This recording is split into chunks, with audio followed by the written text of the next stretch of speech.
கொத்தவரங்காய் வத்தல் செய்ய போகிறோம். கொத்தவரங்காய் வத்தலுக்கு என்னென்ன தேவையான பொருள்னு பார்க்கலாம்.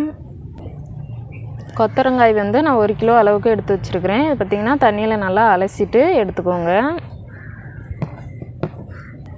கொத்தவரங்காய் வத்தலுக்கு வந்து நமக்கு வந்து பிஞ்சியாக ரொம்ப பிஞ்சியாக வாங்காதீங்க. இந்த மாதிரி கொஞ்சம் முத்தலாக பார்த்து இந்த மாதிரி ஸ்டேஜில் வாங்கிக்கோங்க.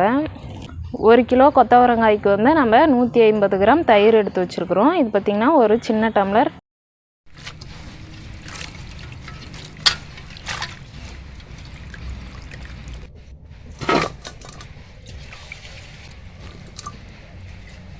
தண்ணி வந்து நல்லா காஞ்ச பிறகு நம்ம வந்து கொத்தவரங்காயை வந்து ஒரு பாதி அளவு வேக வச்சு எடுத்துக்கலாம்.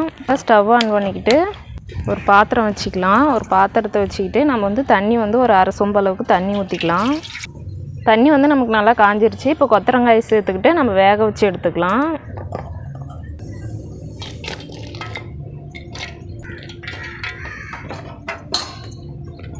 இப்போ நம்ம தேவையான அளவு உப்பு சேர்த்துக்கலாம்.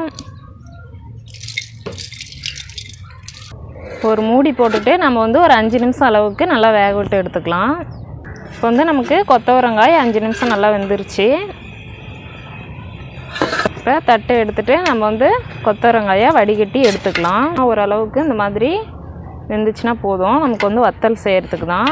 பச்சை வாசனை மட்டும் இல்லாத ஓரளவுக்கு வெந்தால் போதும். நமக்கு வந்து நல்லா ஃபுல்லாக வேகணும்னு அவசியம் இல்லை. இப்போ வந்து நம்ம தண்ணியை வடிகட்டிட்டு வேறு பாத்திரத்துக்கு மாற்றிக்கலாம்.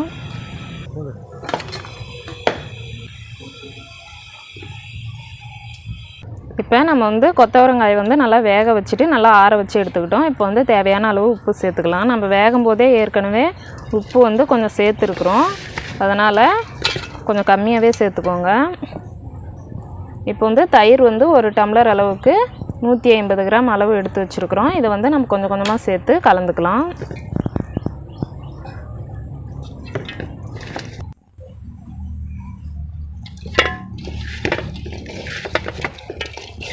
தயிர் வந்து நமக்கு நல்லா கொத்தவரங்காயில் நல்லா படுற அளவுக்கு தேவையான அளவு மட்டும் தயிர் ஊற்றி நல்லா பிரட்டிக்கோங்க.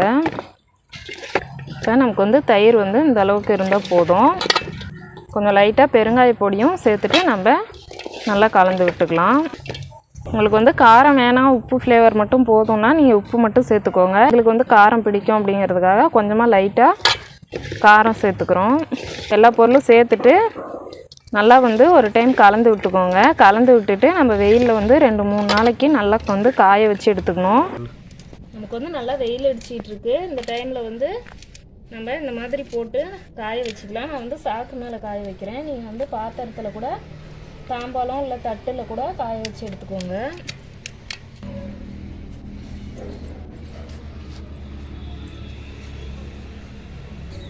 இது வந்து எடுத்துகிட்டு போய் நம்ம வந்து ஃபேன் காற்றுல வச்சிடலாம். நாளைக்கு வந்து கொண்டு வந்து மறுபடியும் காய வச்சு எடுத்துக்கலாம்.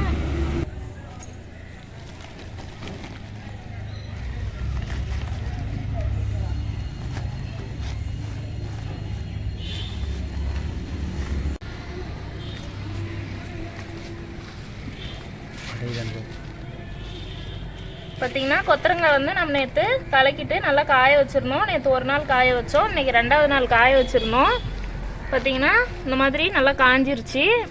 நம்ம வந்து கொத்தவரங்காய் வத்தல் வந்து 3 நாள் வந்து நல்லா காய வச்சு எடுத்துகிட்டு வந்துட்டோம். பார்த்திங்கன்னா நல்லா காஞ்சிருக்கு. இன்றைக்கி வந்து பொரித்து எடுத்துக்கலாம். பார்த்திங்கன்னா இந்த மாதிரி நல்லா உடையிற அளவுக்கு காய வச்சு எடுத்துக்கோங்க. நம்ம வந்து எண்ணெய் வந்து சூடு பண்ணியிருக்கோம். பார்த்திங்கன்னா மிதமான சூட்டில் பொரித்து எடுத்துக்கலாம். நம்ம வந்து எண்ணெய் வந்து நல்லா காஞ்சிருச்சு. ஃபஸ்ட்டு ஒன்று போட்டு பாருங்கள். எண்ணெய் வந்து நல்லா காஞ்ச பிறகு பொரித்து எடுத்துக்கலாம்.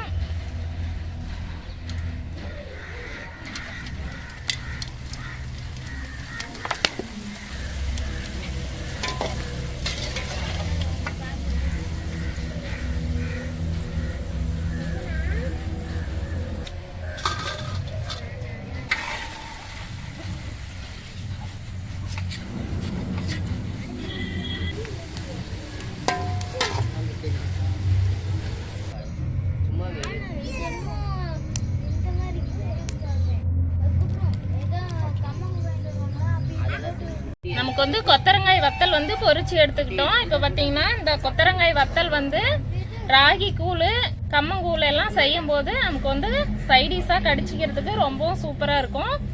நீங்களும் வந்து உங்க வீட்டுல ட்ரை பண்ணி பாருங்க. எப்படி இருந்துச்சு அப்படிங்கறத வந்து கமெண்ட்ல சொல்லுங்க.